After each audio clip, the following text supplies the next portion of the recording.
On July 12, 1943, in the Solomon Islands, a landing craft drifts near the shore.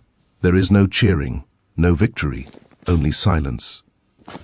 American soldiers lie motionless on stretchers, wounded, exhausted, waiting to be taken away.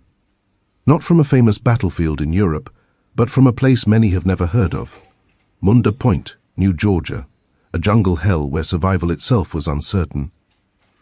This is the story behind one photograph and one of the most brutal forgotten campaigns of World War II. By 1943, America had survived its first great test in the Pacific.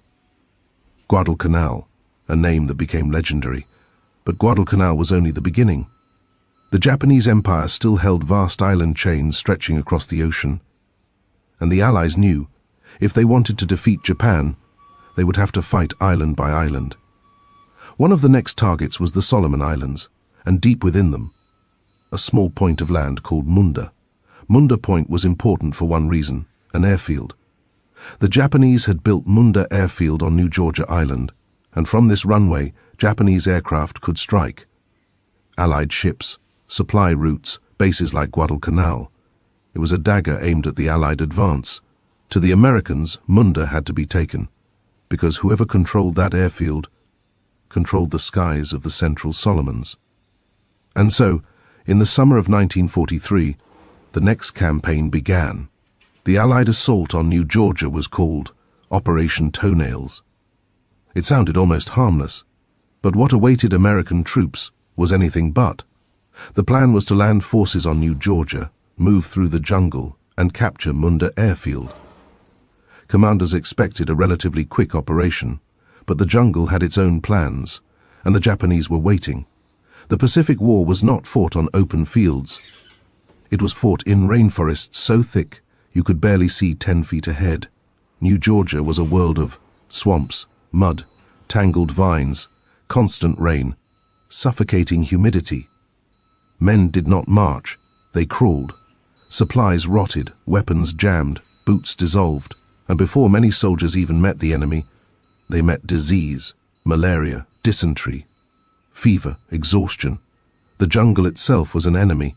The Japanese defenders at Munda were experts in jungle warfare. They did not fight in open lines, they fought from the shadows. They built camouflaged bunkers, tunnels, spider holes, artillery nests hidden under vegetation. American troops often could not see where the fire was coming from.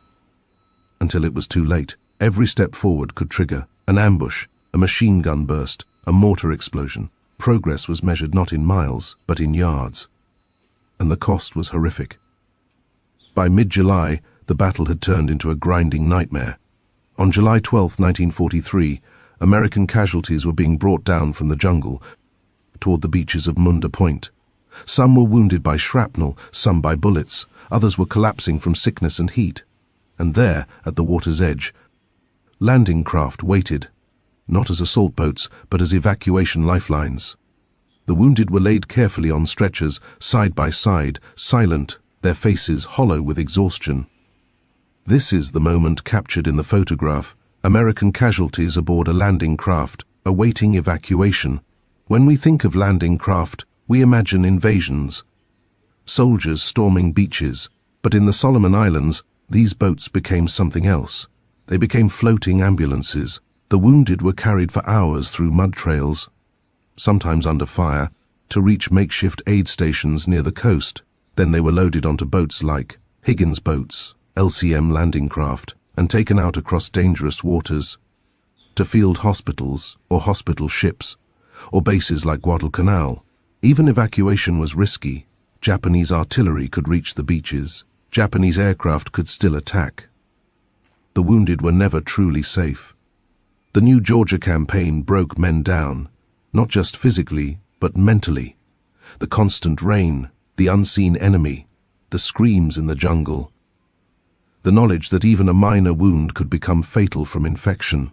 Thousands of Americans were wounded or sickened here. The battle for Munda was not glamorous. It was misery, it was endurance, and it was sacrifice. Those stretchers represent the hidden face of war, not strategy, not maps, but human bodies paying the price. For weeks, American forces fought forward, The Japanese resisted fiercely, but slowly the perimeter tightened. And finally, on August 5, 1943, Munda airfield was captured. It was a major Allied victory, but the cost was staggering: over 1,000 Americans killed, several thousand wounded. That every island would be hard, that jungle warfare was brutal beyond imagination, and that victory in the Pacific would never come cheaply. So when we look at that photograph, we are not just seeing stretchers on a boat, we are seeing the forgotten battles after Guadalcanal, the brutal reality of jungle warfare, the cost of every step toward victory, the fragile lifeline of evacuation, a landing craft rocking gently in the water, carrying wounded men away from the green inferno of New Georgia. This was Munda Point, July 1943, a place where history was written not in glory, but in endurance and in silence. The Pacific War was won island by island, but it was paid for stretcher by stretcher.